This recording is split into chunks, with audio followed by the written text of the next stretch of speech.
Que, a ver, en primer lugar, la foto lo eleva, lógicamente, al Changuito Ceballos a una retina, un momento clave para repasar en la historia. Después, lógicamente, lo que pasó previo a la foto, que es el gol que le metió a Franco Armani, y después también en el segundo tiempo, la espectacular jugada por la izquierda, sí, que además también tiene otra cosa, que es...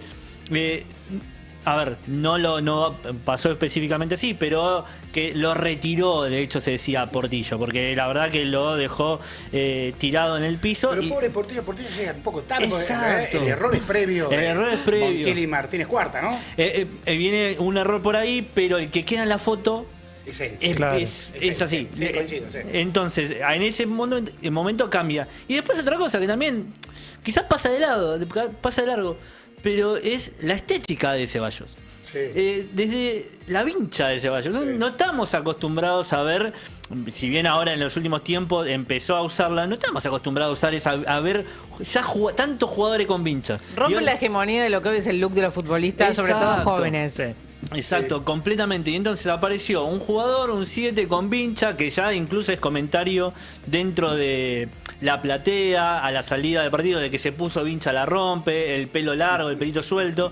Bueno, entonces, eso de Ceballos, eso fue así, pero no es solamente que no podemos quedarnos solamente en Ceballos, sino en toda la historia detrás, que también lo marca. A ver, vamos a arrancar desde sus inicios, porque quizás muchos no conocen, algunos se olvidan que en realidad el Changuito Ceballos viene de Santiago del Estero, jugó en la banda en su momento, en Santiago del Estero. Un tal René Orlando Houseman. Exacto, bueno, de ahí empezó a salir igual, Wing, rápido, picante, molesto. Bueno, bien. Efectivamente.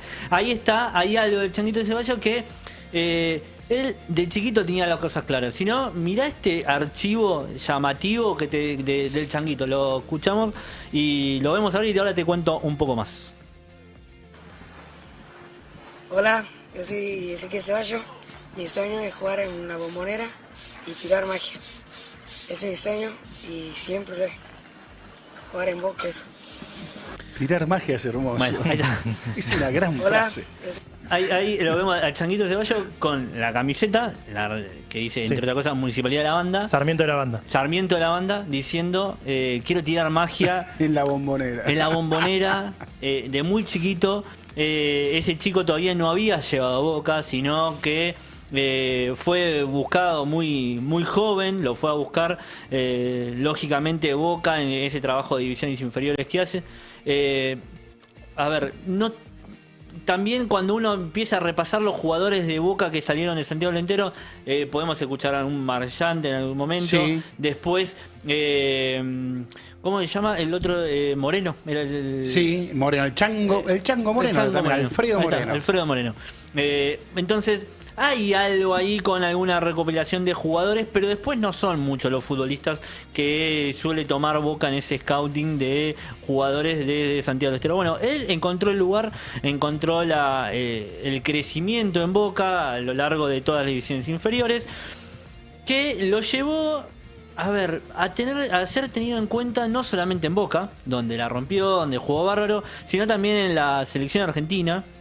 Y voy a hacer hincapié principalmente en la selección argentina, que tuvo grandes actuaciones, lo que también buscando en YouTube en esta idea de, vos estabas hablando recién de las fotos y las fotos que eran del Mundial 78, del Mundial 86.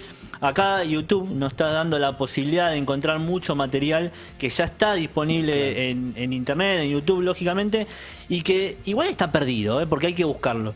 Y en uno de esos goles perdidos, es un golazo que metió Ezequiel Ceballos a Haití cuando era parte de la selección sub-16. Ahí algo vamos viendo, no tiene relato, así que básicamente las personas que están en radio, ahí fue el pitido del tiro libre. Se para Ceballos, le pega a derecha, tic, ángulo. Golazo. Es increíble cómo se eleva la pelota, ¿no? Exactamente, aplausos.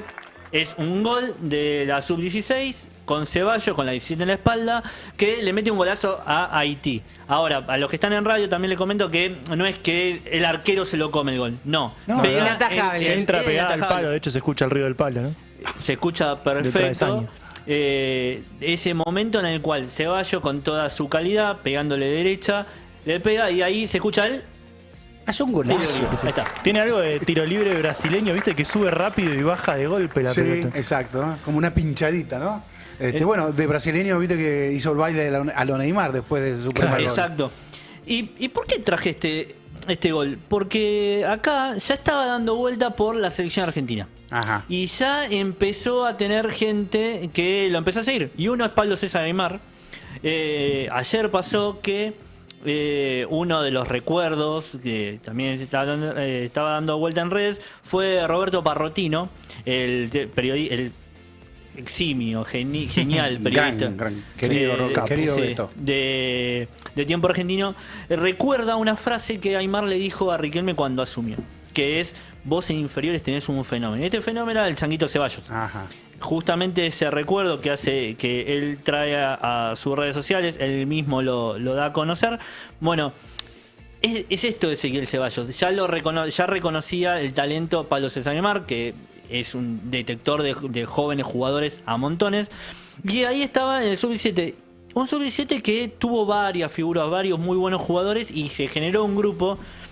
Y viste recién lo que estábamos viendo, el look de los jugadores. Sí. Tenemos a Ezequiel Ceballos, vamos a escuchar a Ezequiel Ceballos hablando en el grupo de esa Sub-17 con otro look que nada que ver. Lo escuchamos y ahora te cuento más.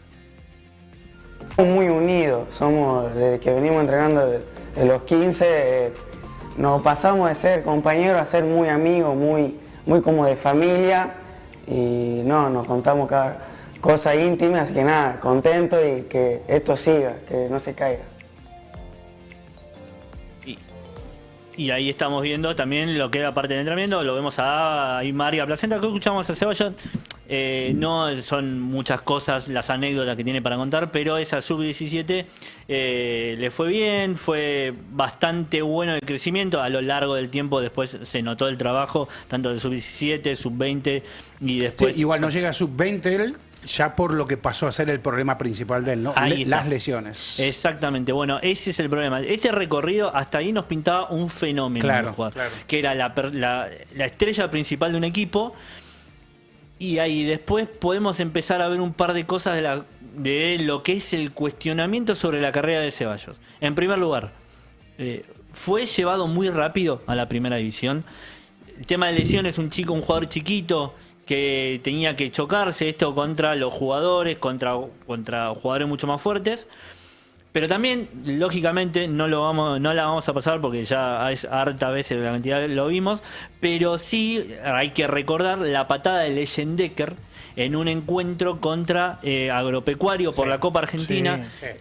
Casi tirado por el costado, Leyendecker sale tarde. En su momento, recordemos, Leyendecker era un jugador de la Copa Argentina que jugaba en ese momento para Agropecuario, y que en una de las primeras jugadas del encuentro, Leyendecker sale hacia el costado, un defensor central muy fuerte, y le pega una patada que directamente lo termina lesionando, sacándolo de partido, y no solamente sacándolo de partido, sino dejándolo, creo que incluso le fracturó el peroné, no la tibia, creo. Y a partir de eso tuvo todo un recorrido que terminó, entre otras cosas, mucho tiempo fuera de canchas, y a partir de lo que significa la fractura en un futbolista, no solamente la fractura, sino después el segundo problema que tiene un futbolista cuando tiene una fractura, que es el ponerse bien físicamente con los músculos, que es el desgarro, que son las contracturas, que son los problemas de estabilidad y las otras lesiones que a lo largo de su carrera empezó a llevar Ceballos hasta tener bastantes irregularidades, bastantes problemas, incluso ahora a principio de año intentó volver de buena manera. Una de las personas que lo llevó fue Fernando Gago, que trató de hacerlo particularmente. A ver, acá quizás es una crítica, un técnico que ha sufrido varias lesiones a lo largo de su vida. Se esperaba que sepa contenerlo de otra forma al Changuito y no apurarlo, y había momentos donde quizás lo apuraba y lo hacía correr o lo tomaba como la primera decisión cuando las papas quemaban, y a Gago se le quemaron mucho las papas y todo el tiempo era o lo llamamos a Gago lo llamamos a Ceballos o lo llamamos a Velasco, alguien que me salve, y siempre que terminaba tratando de salvar las papas y no pudiera, era justamente Ezequiel Ceballos. Incluso hay una jugada en la cual se lo puede ver a Fernando Gago diciéndole, che, corre un poco más o te saco. Que eso también marca un poco lo que era esa relación.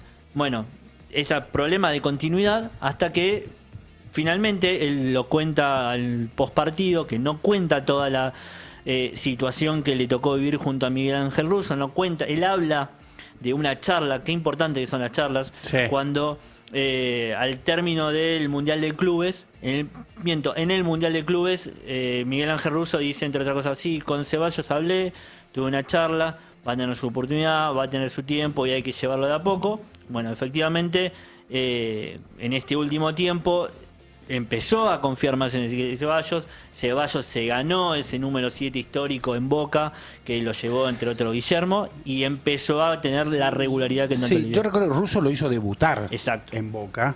El problema fue también que cuando el partido tercero que juega Boca en el Mundial de Clubes contra el Oakland FC, ese equipo semiaficionado, Ezequiel Ceballos en un momento dice como que se lastima y sale del partido. Y provocó una situación de desierto porque no se vio cómo se lesionó, no quedó claro, parecía como desgano, y a partir de así comenzaron versiones firmes de venta de Ezequiel Ceballos, ofertas de Vélez, de argentinos, de España, del Elche, ofertas incluida de Arabia, y ahí él decide, no, me quiero quedar en Boca, y ahí es donde se produce también ese diálogo más intenso con Miguel Ángel Russo, y bueno, ya con Úbeda como técnicos, donde va encontrando en los últimos partidos, entraba y estaba bien, y ya fue titular en el partido anterior, y ya se lo vio inclusive como un tipo que no solo la habilidad característica que tenía, la precisión de la pegada, sino también con un uso del cuerpo como distinto. Yo recuerdo en la primera lesión que fue fractura de tibia y ligamento del tobillo derecho de Leyendecker, en ese partido.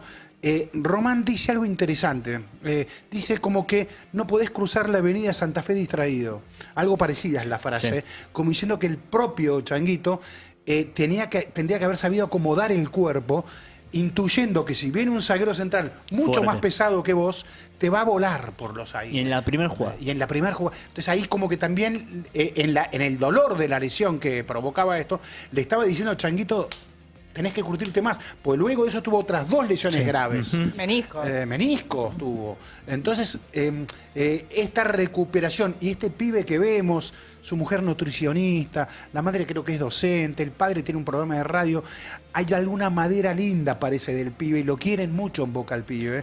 Y se vio ayer en el Superclásico cómo todo el plantel lo celebraba.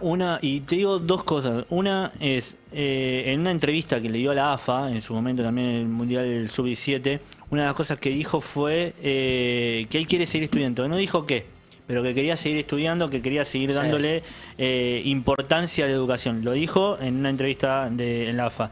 Y lo otro, que a mí particularmente me pareció de mucha altura, y me parece que acá también tiene que ver Paredes, fue al término del partido, cuando los periodistas le estaban sacando, tratando de, boqueaba algo a River. Boqueaba algo a River. Y digo, no, a mí no me importa River, a mí me importa Boca. Yo solamente voy a pensar en Boca. Adentro de la cancha, lógicamente, festejando, cantando un montón minuto de silencio y lo que sea. Me parece estupendo.